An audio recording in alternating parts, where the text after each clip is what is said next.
Hello friends, welcome to my channel V commerce academy, जेथे मी वंदना तुम्हाला शिकवणार आहे अकाउंट हा विषय अत्यंत सोप्या पद्धतीने। मुलांनो, सध्या आपण अकाउंटिंगचे काही MCQ क्वेश्चन्स डिस्कस करत आहोत। तर आजच्या व्हिडिओमध्ये आपण असेच काही MCQ क्वेश्चन डिस्कस करणार आहोत। क्वेश्चन्सला सुरुवात करण्याआधी हे व्हिडिओ तुम्हाला कशासाठी युजफुल आहेत हे बघा। महाट्रान्सकोमध्ये LDC post, lower division clerk आणि महावितरणमध्ये जशी ज्युनियर असिस्टंट या पोस्टसाठी, तसेच कॉमर्सशी रिलेटेड तुम्ही इतर कॉम्पिटेटिव्ह एक्झाम देत असाल ज्याच्यामध्ये कॉमर्सचं प्रोफेशनल नॉलेज विचारलेलं, म्हणजे आपल्याला कॉमर्सचं नॉलेज, अकाउंटिंगचं नॉलेज विचारलेलं आहे, तर अशा एक्झामसाठी तुम्हाला हे MCQ युजफुल ठरतात। तसेच तुमच्या डिग्रीच्या एक्झाम वगैरे तिथे देखील ऑब्जेक्टिव्ह क्वेश्चन्स जेव्हा विचारले जातात तर ते याच टाईपने विचारले जातात। तर या सगळ्या एक्झामसाठी तुम्हाला हे MCQ युजफुल आहेत। त्याच्यामुळे संपूर्ण व्हिडिओ नक्की बघा। व्हिडिओ तुम्हाला कसा वाटला हे देखील कळवा आणि हो, चॅनलला नवीन असाल तर चॅनलला सबस्क्राईब करा। चला तर मग प्रश्न सुरू करूया। आजच्या व्हिडिओचा फर्स्ट क्वेश्चन आहे, a claim which can be enforce against the asset of the firm called. A claim which can be enforce against asset, म्हणजे असेटची खरेदी करण्यासाठी किंवा आपल्याला असेट उभ्या करण्यासाठी जो क्लेम आपल्याकडे असतो त्या क्लेमला काय म्हणतात। ठीक आहे, आपण ज्या वेळेस आपल्याला असेट खरेदी करायचे बिझनेसमध्ये, सपोज आपण नवीन बिझनेस उभा केलेला आहे, ठीक आहे, मग त्या बिझनेसमध्ये आपल्याला जर समजा आपण एक स्टोअर खरेदी केला, मग त्या स्टोअरमध्ये आपल्याला जर समजा असेट खरेदी करायचे तर आपल्याकडे कॅपिटल असलं पाहिजे। ठीक आहे, जर समजा आपल्याला आपल्या स्टोअरमध्ये फर्निचर खरेदी करायचं किंवा फर्निचर बनवायचं तर आपल्याकडे आधी फंड लावावा लागेल। आपल्याला त्याच्यासाठी ते फर्निचर उभं करण्यासाठी काही फंड लावावा लागेल। मग बिझनेसमध्ये प्रोप्रायटरला काही फंड आणावा लागेल। मग तो फंड म्हणजेच काय असतो? कॅपिटल असतो। मग यालाच काय म्हणतात? इक्विटी म्हणतात। ठीक आहे, मग कॅपिटलमधून आपण बिझनेससाठी सगळे असेट उभ्या करत असतो। ठीक आहे, आता इथे काय विचारलंय? A claim which can be enforced against the asset of the firm is called equity. ठीक आहे, then C is a correct answer. Debenture म्हणजे कर्ज रोखे, मनी म्हणजे पैसा। आपल्याला असेट खरेदी करण्यासाठी पैसा लागेल, पण तो पैसा बिझनेसमध्ये कुठून आला तर ते आपण इक्विटी म्हणून जो फंड किंवा कॅपिटल म्हणून जो फंड बिझनेसमध्ये दाखवलेला त्याच्यातून तो पैसा आपण असेट खरेदीसाठी लावत असतो। then C is a correct answer. Next question काय विचारला? An inflow of asset which result in an increase in the owners equity is term as. An inflow of asset, asset inflow झाली, बिझनेसमध्ये asset आली। जर समजा बिझनेसमध्ये asset आणली, आपण गृहीत धरू राम हा प्रोप्रायटर आहे आणि रामनी बिझनेसमध्ये 1 लाख रुपये आणले। ठीक आहे, म्हणजे त्यांनी बिझनेसमध्ये असेट आणली। ठीक आहे, किती रुपये आणले? 1 लाख आणले। मग आता आपण गृहीत धरू त्याने 1 लाख आणले किंवा 1 लाखाचं फर्निचर आणलं। ठीक आहे, मग आता which result in an increase in owners equity, मग ओनर्सची इक्विटी वाढली। ठीक आहे, मग ओनर्सची इक्विटी वाढली म्हणजेच आता रामने जर 1 लाख रुपये आणले बिझनेसमध्ये तर आपण कॅशमध्ये दाखवणार, बिझनेसमध्ये कॅश 1 लाख आली म्हणजे असेटला 1 लाख रुपये दाखवणार। ठीक आहे, आता याचा दुसरा इफेक्ट काय होतो? रामने 1 लाख रुपये आणले त्याच्या पर्सनल प्रॉपर्टीतून। ठीक आहे, म्हणजे हे 1 लाख रुपये कोणाच्या मालकीचे आहेत? रामच्या मालकीचे आहेत, बिझनेसच्या मालकीचे नाही। बिझनेसला तो फंड त्यांनी यूज करण्यासाठी आणला, म्हणून ह्या 1 लाखाला आपण कॅपिटल म्हणतो। ठीक आहे, ओनर्स इक्विटी म्हणतो। ओनर्स इक्विटी म्हणजेच काय? Capital is term as. मग आता ओनर्स इक्विटी म्हणजेच कॅपिटल, कॅपिटल ही बिझनेसची काय असते? लायबिलिटी असते। ठीक आहे, then A is a correct answer. आता इथं आपल्याला काय सांगितलं? An inflow of asset, asset आली बिझनेसमध्ये। ठीक आहे, which result in an increase in owners equity, कशाचा रिझल्ट म्हणून आले? हे पैसे कशाचे आहेत? सेल्सचे वगैरे आहेत का? नाही, हे पैसे रामने आणलेले। ठीक आहे, बिझनेसमध्ये फंड गरजेचा आहे किंवा खेळतं भांडवल असावं म्हणून त्याने 1 लाख रुपये बिझनेस करण्यासाठी आणले। ठीक आहे, मग हे त्याच्या मालकीचे आहेत, बिझनेसची ती लायबिलिटी आहे। ठीक आहे, मग याला आपण ओनर्स इक्विटी म्हणून ट्रीट करतो।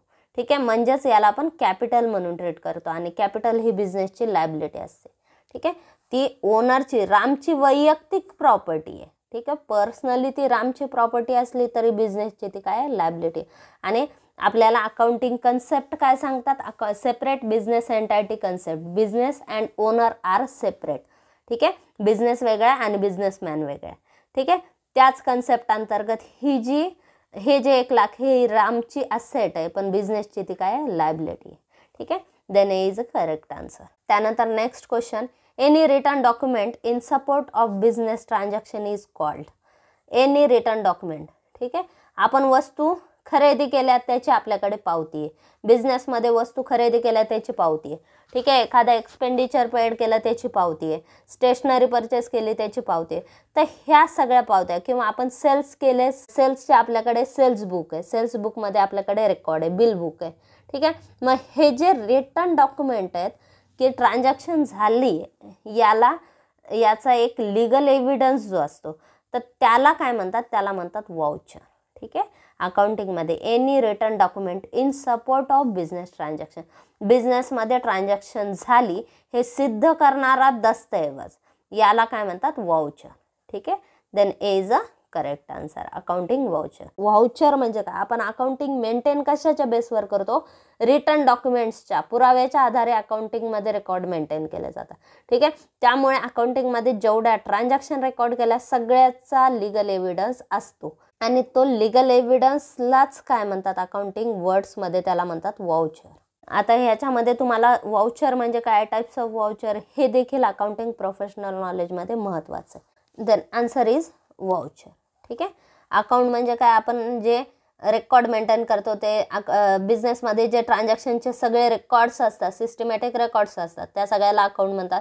बिल म्हणजे काय, आपण जर समजा वस्तू एखादा खर्च दिलेला आहे तर आपल्याला मिळालेलं बिल असू शकतं, किंवा आपण जर समजा कोणाचे पैसे मिळाले, कोणाकडून आपल्याला पैसे मिळाले, लोकांनी आपल्याकडून वस्तू खरेदी केल्या, त्यांना सुद्धा आपण बिल इश्यू करतो. ठीक आहे, तर हे काय, हे एक वाउचरचा टाईप आहे. ठीक आहे, पण जे एनी रिटर्न डॉक्युमेंट, कोणतंही रिटर्न डॉक्युमेंट, याला काय म्हणतात, वाउचर म्हणतात, आणि बिल हे एक प्रकारचं वाउचर, आणि ज्याच्याद्वारे अकाउंटिंग मेंटेन केली जाते. त्यानंतर नेक्स्ट क्वेश्चन आहे, any amount or goods withdrawn by the owner of a business for personal use is called. Any amount of or goods withdrawn by the owner, ओनरनी बिझनेसमधून अमाऊंट विड्रॉ केली किंवा goods withdraw केले. ठीक आहे, कशासाठी, personal यूजसाठी. बिझनेसमॅननी ज्यावेळेस बिझनेसच्या मालकीची वस्तू किंवा अमाऊंट ज्यावेळेस त्याने पर्सनल कामासाठी यूज केली, किंवा पर्सनल बिझनेसची प्रॉपर्टी यूज केली पर्सनल कामासाठी, किंवा बिझनेसचा फंड, बिझनेसच्या गुड्स पर्सनल यूजसाठी घेतलेला आहे, तर हे सगळे येतात ड्रॉविंग या कॅटेगरीत. ठीक आहे, ड्रॉविंग म्हणजे काय, उचल. ड्रॉविंग हे प्रोप्रायटरच्या किंवा पार्टनरच्या कॅपिटलमधून लेस केले जाते. ठीक आहे, ड्रॉविंग म्हणजे काय, उचल. Then A is a correct answer. Liability म्हणजे काय, बिझनेसमध्ये जे लोकांना देय येत आहेत त्याला लायबिलिटी म्हणतात. असेट म्हणजे बिझनेसमध्ये जे काही एनी फिजिकल थिंग, बिझनेसच्या मालकीची जी एखादी कोणतीही वस्तू असेल याला असेट म्हणतात. ठीक आहे, इन्कम म्हणजे बिझनेसमध्ये काही उत्पन्न झालेलं आहे याला इन्कम म्हणतात. ड्रॉविंग म्हणजे काय, बिझनेसमॅननी जर समजा बिझनेसचा पैसा वापरला, गुड्स वापरल्या, तर हे सगळं कशामध्ये येतं, ड्रॉविंगमध्ये येतं. ठीक आहे, then is a correct answer. त्यानंतर owners financial interest or holding in the business and is represented by the value of net asset.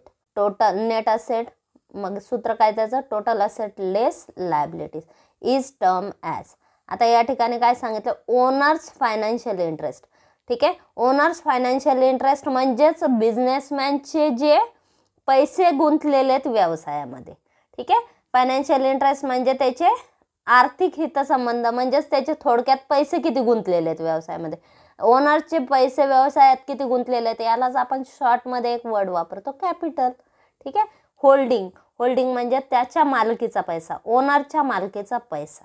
ठीक आहे, in the business and represented by the value of net asset, मग त्यालाच काय म्हणतात, net asset. Total असेटमधून आपण liability जर लेस केल्या, total asset आपल्या 15 लाख आहेत, त्यातून आपण लेस एक्सटर्नल लायबिलिटी, बिझनेसच्या बाहेरच्या व्यक्तींचे जे देणे ते लेस केले, म्हणजेच त्याला आपण बाकीची जी व्हॅल्यू येते याला काय म्हणतात, ओनर्स इक्विटी, म्हणजेच आपण याला कॅपिटल म्हणणार. ओके, ड्युअल ॲस्पेक्ट कन्सेप्टचं सूत्र काय, asset is equal to liability plus capital. ठीक आहे, लायबिलिटीज म्हणजे काय, एक्सटर्नल लायबिलिटीज प्लस कॅपिटल. ठीक आहे, मग इथे काय ऑप्शन काय दिलेले आहे, आता इथे थोडंसं वर खाली झालं, ए नन ऑफ अबोव झालं आहे, ॲक्च्युली हे डीमध्ये यायला पाहिजे. ठीक आहे, काय हरकत नाही. ए आपण याला ए म्हणू. ठीक आहे, असेट, त्यानंतर लायबिलिटी, कॅपिटल आणि D none of this. Okay, मग याच्यापैकी ओनर्स फायनान्शियल इंटरेस्ट म्हणजेच बिझनेसमधले मालकाचे वैयक्तिक हितसंबंध किंवा त्याचा जो शेअर आहे, मालकाचा जो पर्सनल शेअर आहे, याला आपण काय म्हणतो, ओनरचा जो पर्सनल शेअर आहे याला म्हणतात कॅपिटल. ठीक आहे, then D is a correct answer. त्यानंतर नेक्स्ट क्वेश्चन आहे, in accounting transaction of similar nature are added or subtracted at a particular place known as. Similar नेचरच्या ट्रान्झॅक्शन आपण एका पर्टिक्युलर अकाउंटमध्ये ॲड करणार किंवा सबस्ट्रॅक्ट करणार. ठीक आहे, मग यालाच काय म्हणतात, मग त्या पर्टिक्युलर प्लेसला काय म्हणतात. मग त्या पर्टिक्युलर प्लेसला आता इथे जर समजा आपण ट्रान्झॅक्शन रेकॉर्ड केला, आपण गुड्स परचेस केल्या 5,000च्या. ठीक आहे, त्यानंतर रामकडून आपण गुड्स परचेस केल्या 5,000च्या, श्यामकडून आपण 10,000च्या गुड्स परचेस केल्या, त्यानंतर राधाकडून 20,000च्या गुड्स परचेस केल्या. मग आता या ट्रान्झॅक्शनमध्ये सिमिलर नेचर काय आहे, परचेस केलं आहे आपण. ठीक आहे, सगळ्या वस्तू परचेस केल्या. मग आपण परचेस बुकमध्ये सगळं रेकॉर्ड करणार, रामकडून किती वस्तू घेतल्या, श्यामकडून किती वस्तू घेतल्या, त्याच्यानंतर राधाकडून किती वस्तू घेतल्या. मग आपण ह्याच्यामध्ये जे आपण वस्तू खरेदी केल्या हे सगळं एका अकाउंटमध्ये रेकॉर्ड करतो. मग याला आपण काय म्हणतो, अकाउंट म्हणतो. ठीक आहे, एक पर्टिक्युलर ट्रान्झॅक्शन एका टाईपच्या ट्रान्झॅक्शन आपण एका ठिकाणी एक जे आपण लेजर पर्टिक्युलर बनवतो तर त्याला आपण हेडिंग काय देतो, अकाउंट ही हेडिंग देतो. ठीक आहे, then D is a correct answer, account. Option इथं काय दिलं आहे, बुक, नोटबुक, रजिस्टर, अकाउंट. ठीक आहे, आता ही जी आपल्याला वरती डेफिनेशन दिली ही पर्टिक्युलर अकाउंटची डेफिनेशन. ओके, मग हे अकाउंट आपण कुठेही लिहू शकतो, बुकमध्ये लिहू बुकमध्ये तुम्हाला अकाउंट दिलेलं असू शकतं, नोटबुकमध्ये आपण ते मेंटेन करू शकतो, रजिस्टरमध्ये मेंटेन करू शकतो. पण ही जी डेफिनेशन आहे ही पर्टिक्युलर डेफिनेशन कशाची आहे, अकाउंटची. त्याच्यानंतर नेक्स्ट क्वेश्चन आहे, A B are partner sharing profits in the ratio of 7:3. X was admitted on 3/7 share in the profits. The new profit sharing ratio of partners will be. आता या ठिकाणी आपल्याला काय सांगितले, ए बी दोघं partner आहेत, जुने पार्टनर आहे. ठीक आहे, त्यांचा रेशो किती होता, 7:3. आता नवीन पार्टनर कोण आला, नवीन पार्टनर आला एक्स. तर त्याचा शेअर किती आहे, नवीन शेअर त्याचा किती आहे, आपल्याला न्यू प्रॉफिट शेअरिंग रेशो काढायचा आहे. मग आता न्यू प्रॉफिट शेअरिंग रेशो काढताना आपण सूत्र काय वापरतो, मग आपल्याला न्यू प्रॉफिट शेअरिंग रेशो काढायचा. ठीक आहे, इथं मी सी वापरलं, इथं एक्स. ठीक आहे, किंवा सी. आता या ठिकाणी आपल्याला न्यू रेशोचं सूत्र काय वापरतो, आपल्याला न्यू रेशो काढायला सांगितलं, new profit sharing ratio. New profit sharing रेशोचं सूत्र आहे, new ratio is equal to old ratio into remaining ratio. Old ratio किती आहे, 7:3. म्हणजे एचा किती आहे, 7/10 ओल्ड रेशो, आणि बीचा किती आहे, 3/10 ओल्ड रेशो, गुणिले रिमेनिंग रेशो करायचा. रिमेनिंग रेशो कसा काढायचा, आता या ठिकाणी सीचा किंवा एक्सचा बघा, नवीन रेशो किती आहे, 3/7. 7 रुपयातले 3 रुपये कोणाला दिलेत, एक्सला दिले. 7 रुपयातले 3 रुपये जर एक्सला दिले तर उरले किती, 4. मग ते ह्या दोघांचे आहेत. ठीक आहे, मग ह्या दोघांचे 4 रुपये ते दोघांना वाटा त्यांच्या ओल्ड रेशोप्रमाणे. मग गुणिले काय करायचं, 4/7. मग याचा सरळ गुणाकार करा, 7×4 = 28, 10×7 = 70. ठीक आहे, हा झाला एचा रेशो. बीचा रेशो काय, ओल्ड रेशो 3/10 आहे, गुणिले रिमेनिंग रेशो. ठीक आहे, 7मधून 3 आपण एक्सला दिले, उरलेले 4/7. ठीक आहे, 4/7 बरोबर सरळ गुणाकार करा, 3×4 = 12, 7×10 = 70. ओके, एक्सचा शेअर आपल्याला सांगितला 3/7. आता ह्यांच्या बेसमध्ये 70 आहेत, आपल्याला इथे 7 आहेत, मग ह्याला आपल्याला 70 करायचं. मग गुणिले 10 केलं तर 70 होईल, 7×10 = 70. मग वरच्याला सुद्धा गुणिले 10 करा, 10×3 = 30, 7×10 = 70. मग याचा रेशो किती आला, एचा रेशो आला 28/70, बीचा आला 12/70 आणि सीचा आला 30/70. ठीक आहे, मग आपण वरचा फक्त इथे राईट डाऊन करू, 28, 12, 30 हा झाला. आता याला आपण स्मॉल फॉर्ममध्ये कन्वर्ट करू शकतो. ठीक आहे, मग याला भागिले 2 करा, 14×2 = 28, 6×2 = 12 आणि 15×2 = 30. ठीक आहे, मग 14, 6, 15 हा आला new ratio. Okay, then C is a correct answer. त्यानंतर नेक्स्ट क्वेश्चन आहे, goodwill of a firm A and B is valued at ₹30,000. आता गुडविलचं व्हॅल्युएशन किती झालं? 30,000. It is appearing in the book at 12,000. C admitted for 1/4 share. What amount he suppose to bring for goodwill. ठीक आहे, आता या ठिकाणी गुडविल जी 12,000 होती बॅलन्स शीटमध्ये. ठीक आहे, आधी बॅलन्स शीटमध्ये गुडविल किती होती? 12,000. आता तिचं व्हॅल्युएशन किती झालेलं आहे? 30,000. ठीक आहे, मग आता तिचं व्हॅल्युएशन किती झालं? वाढलं किती बघा बरं व्हॅल्युएशन. आता 12,000 गुडविल होती, आपल्याला आता दाखवायची आहे 30,000 दाखवायची. म्हणजे गुडविल किती हजारांनी वाढली? 18,000. ठीक आहे, मग आता त्या 18,000मध्ये आता सी आलाय नवीन पार्टनर आणि त्याचा शेअर किती आहे? 1/4 शेअर आहे गुडविलमध्ये. ठीक आहे, त्याचा किती शेअर आहे? 1/4 शेअर आहे गुडविलमध्ये. मग ह्या ज्या वाढलेल्या गुडविलमध्ये याचा किती शेअर आहे तो काढा.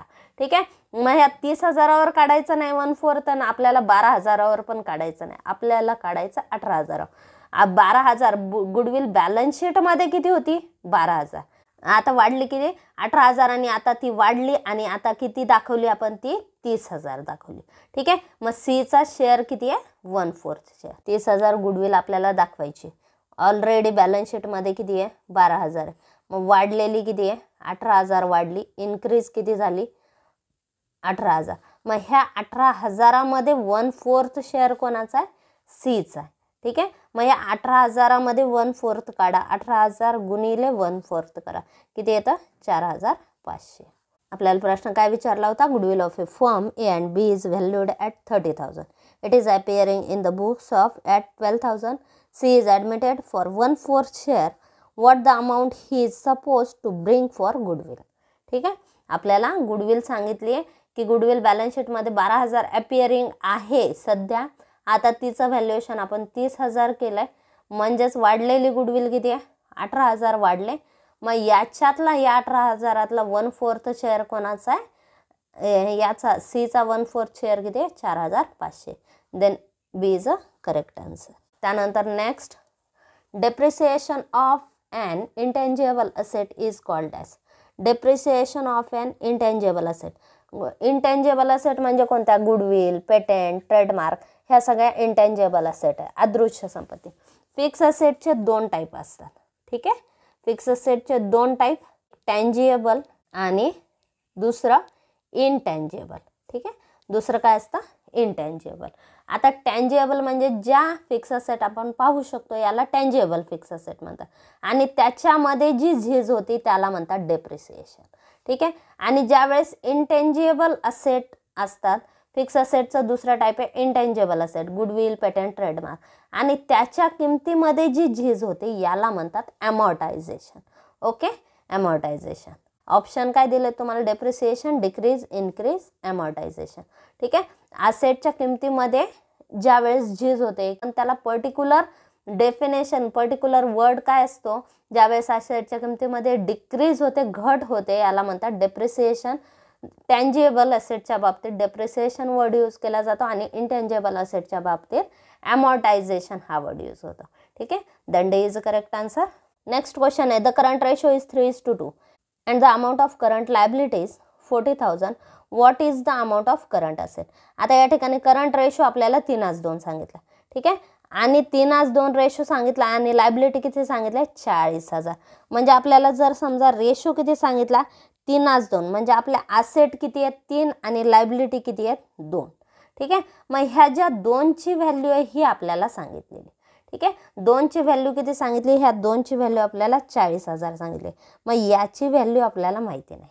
ठीक आहे, मग आपण काय करणार? सूत्र 2ला 40,000 तर 3ला किती? ठीक आहे, हे सूत्र तयार झालं. मग हे सॉल्व कसं करायचं? तिरकस गुणाकार करायचा. 40,000 गुणिले 3/2. ओके, 40,000 ते 40,000. 2ला आपल्याला किती सांगितले? 40,000. मग 2ला 40,000 तर 3ला किती?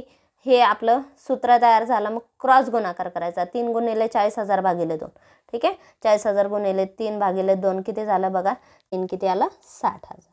ठीक आहे, then current asset current asset आपल्याला काढायला सांगितले, ते किती आल्या 60,000. एक लास्ट क्वेश्चन घेऊ आजच्या व्हिडिओचा. From the financial statement analysis the creditor are specially interested to know dash. From the financial statement analysis the creditor are specially interested to know. आता फायनान्शियल स्टेटमेंट ॲनालिसिसमध्ये फायनान्शियल स्टेटमेंटमध्ये क्रेडिटर्सला कोणती माहिती बघायची असते, ठीक आहे. आता फायनान्शियल स्टेटमेंट बघताना अकाउंटिंगचे युजर्स आपण डिस्कस केलेले आहेत आणि कोणते युजर्स कोणती माहिती बॅलन्स शीटमध्ये किंवा फायनान्शियल स्टेटमेंटमध्ये बघत असतो, तर हे सुद्धा आपण बघितलेलं आहे. आता क्रेडिटरनी बिझनेसला उधारीवर वस्तू पुरवलेल्या असतात, मग त्यांना काय घेणं देणं असतं बिझनेसशी, की त्यांनी जर 50,000च्या वस्तू बिझनेसला उधारीवर दिल्यात तर त्यांचे ते 50,000 कधी मिळतील, कधीपर्यंत मिळतील, किती पिरियडमध्ये मिळतील, तर हे त्यांना बघायचं असतं. म्हणजेच ते बिझनेसचे ॲसेट बघत नाहीत, कॅपिटल बघत नाहीत, प्रॉफिटसुद्धा बघत नाहीत. त्यांना फक्त गरजेचं असतं की त्यांचा पैसा त्यांना कधी मिळणार आहे, ठीक आहे. मग यालाच म्हणतात लिक्विडिटी. बिझनेसची लायबिलिटी फेडण्याची पात्रता किती आहे याला म्हणतात लिक्विडिटी, ठीक आहे. आणि क्रेडिटरनी बिझनेसला उधारीवर वस्तू पुरवलेल्या त्यांना बिझनेसमधून पैसा मिळणार आहे, ठीक आहे. मग त्यांचा पैसा किंवा त्यांच्या हक्काचे पैसे त्यांना कधी मिळणार हे ते बघत असतात. म्हणजेच बिझनेसची कर्ज फेडण्याची पात्रता किती आहे, म्हणजेच लिक्विडिटी किती आहे हे क्रेडिटर्स बघत असतात, ठीक आहे. आता इथे काय विचारलं, from financial statement analysis the creditor are specially interested to know liquidity, ठीक आहे. मग लिक्विडिटीवरून त्यांना कळतं की त्यांचं कर्ज कंपनी फेडू शकते किंवा नाही, ठीक आहे.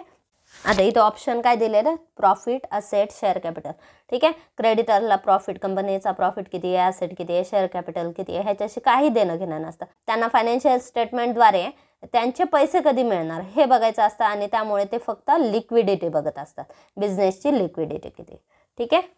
तर हे झाले आज काही अकाउंटिंगचे इम्पॉर्टंट MCQ क्वेश्चन्स आज आपण डिस्कस केले. तर आजचा व्हिडिओ तुम्हाला कसा वाटला हे कमेंट बॉक्समध्ये नक्की कळवा. चॅनल अजून सबस्क्राईब केलं नसेल तर चॅनलला सबस्क्राईब करा, व्हिडिओला लाईक करा, शेअर करा आणि सबस्क्राईब करा. थँक्यू.